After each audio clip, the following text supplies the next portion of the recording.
Petrol পাম্পের সামনে board ঝুলিয়ে হঠাৎ করেই বাড়ানো হয়েছে এলপি গ্যাসের দাম। অন্যদিকে পাম্পের সামনে দীর্ঘ লাইন দিয়ে গ্যাস ভরার বিড়ম্বনাও।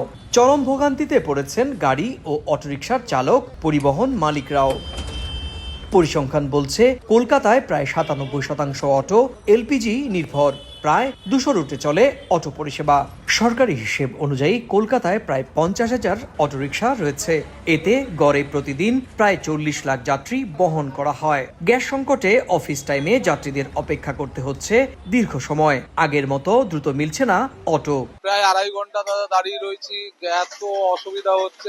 মালিকের গাড়ির জমা 400 টাকা, টাইম শেষ, তাহলে কি কামাবো আর কি ফ্যামিলি চালাবো? সব জায়গায় একই সমস্যা হচ্ছে।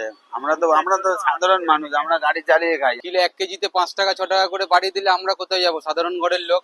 চাপ পড়েছে খাবারের দোকানেও।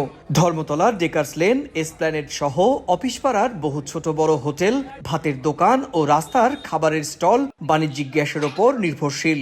যোগান কমার পাশাপাশি কালোবাজারে সিলিন্ডারের দাম বেড়ে 2000 থেকে 3000-এ ওঠার অভিযোগও উঠেছে। ফলে বেড়েছে খাবারের দামও। গ্যাস কোথাও নেই, ডিলারদের কাছে কোনো গ্যাস নেই, তা কোথা থেকে করবো? স্টক রাখা যায় নাকি? সিলিন্ডার আছে, যা টুকটাক এদিক ওদিক করে চালাতে হচ্ছে। অনেক আইটেম বন্ধ করে দেওয়া হয়েছে। পশ্চিমবঙ্গের গ্যাসের দৈনিক চাহিদা প্রায় 5 লাখ সিলিন্ডার।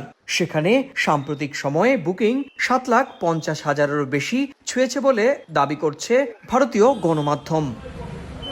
এর আগে রান্নার গ্যাস ও বাণিজ্যিক গ্যাসের দাম বাড়ায় কেন্দ্রীয় সরকার। শুধু তাই নয়, চাহিদা এবং যোগান স্বাভাবিক রাখতে বাড়তি নিয়ম নীতিও শিথিল করেছে প্রশাসন।